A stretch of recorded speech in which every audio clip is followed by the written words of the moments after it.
सर्वच समाजाचे नेतेगण वेळेअभावी कुणाचं नाव घेत नाही, उपस्थित सभागृहातील सर्व माझ्या माता भगिनी वडीलधारी मंडळी,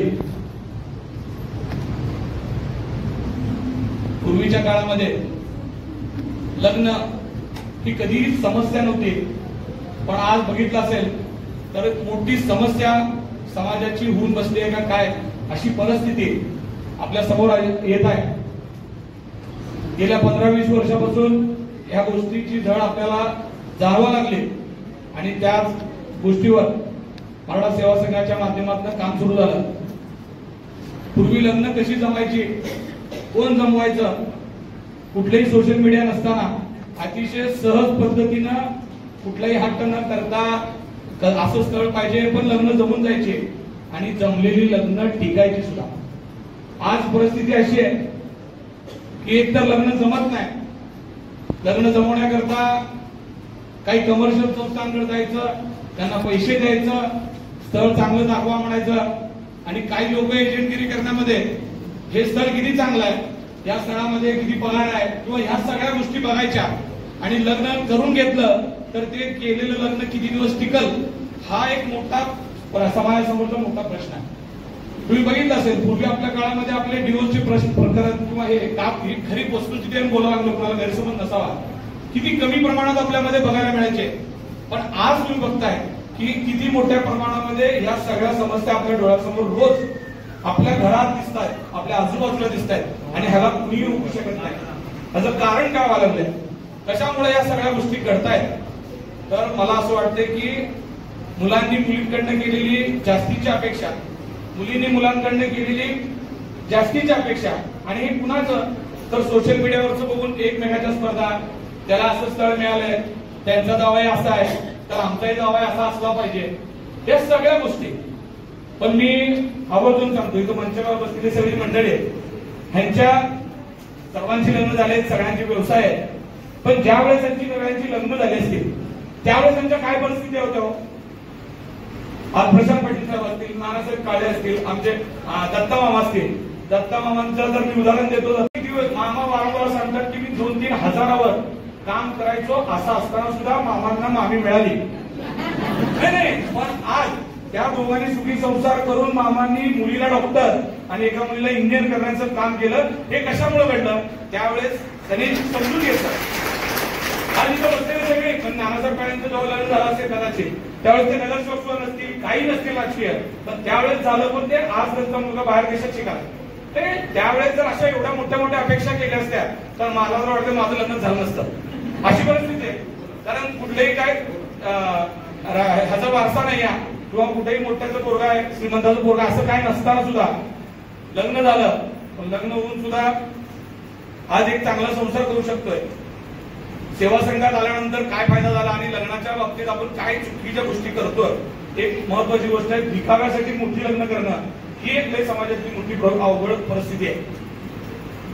मी स्वतः सेवा संघाच्या माध्यमातून काम केल्यामुळं आदरणीय खेडेकर साहेबांच्या संपर्कात आलो, पाटील साहेब असतील, सगळे सेवा संघाची सगळी मंडळी, आणि त्यावेळेस 2007 ला माझं लग्न ठरलं आणि 2007 ला मी पहिल्यांदा निवडून सुद्धा आलो होतो, म्हणजे नगरसेवक नाही सांगायचं म्हणून, तर मी निवडून आलो होतो। नगरसेवक असताना सुद्धा मी अक्कलकोटला मंदिरात जाऊन लग्न केलं, माझ्या लग्नाला 50,000 रुपये पण खर्च झाला नाही आणि आज 18 वर्ष झालं आमचा संसार सुरू आहे। म्हणजे लग्न मोठीच केल्यानंतर टिकतात, आपण दिखावा करतो म्हणूनच सगळं होत आहे असं मुळीच नाही। मी सर्वांना एवढीच विनंती करतो, आज जरी त्या मुलाकडे, आज जरी त्या मुलीकडे काही कमीच्या शिक्षणामध्ये, त्याच्या परिस्थितीमध्ये दिसेल तर तुम्ही कुठेही शंका घेऊ नका, फक्त एक गोष्ट आवर्जून लक्षात घ्या, स्थळ करत असताना मुलीच्या वडिलांनी, आईनी, खास करून आईनी, की मुलाला व्यसन नाही आहे ह्या गोष्टीची फक्त जबाबदारी बघा, कारण आयुष्यामध्ये सगळ्या गोष्टी घडू शकतात।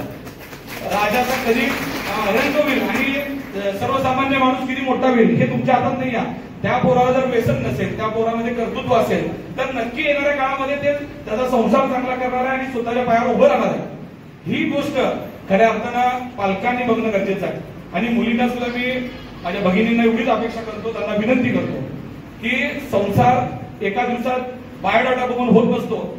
जे आपले आई वडील असतील त्यांना विचारा की संसार एक दिवसात होत नाही, संसार करायला आणि टिकवून दाखवायला खूप दिवस लागतात। त्याच्यामुळे एका दिवशीचा बघितलेला बायोडाटा हा तुमचा काहीतरी आयुष्याचा निर्णय असं नाही आहे.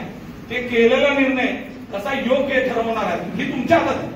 बघा सगळं तुम्ही बघितलं असं परफेक्ट जगात कोणच नाही आहे.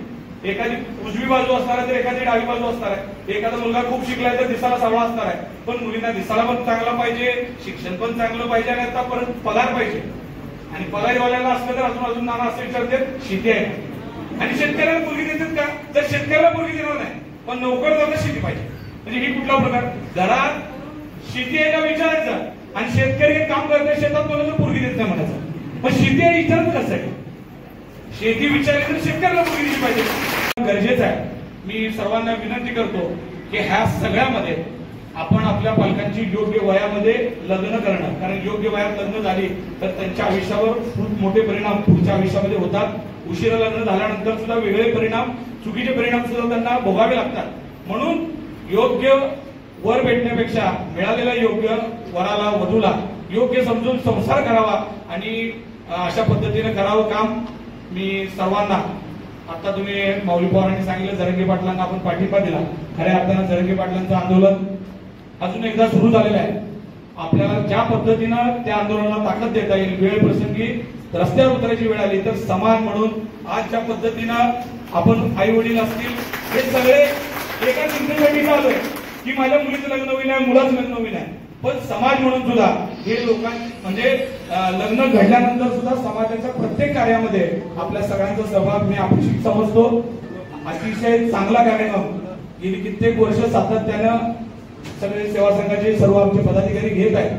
मी सर्वांना खूप खूप शुभेच्छा देतो आणि त्यांना असं सांगतो एक भाऊ म्हणून की हा कार्यक्रम कधीही खंड पडू देऊ नका, कारण हे काळाची गरज आहे आणि या माध्यमातून खऱ्या अर्थानं समाजाची सेवा आहे एवढं समजतो. जय हिंद, जय महाराष्ट्र. लोकदर्शन मराठी चॅनलला सबस्क्राईब करा, बेल बटनला क्लिक करा व लाईक करायला विसरू नका.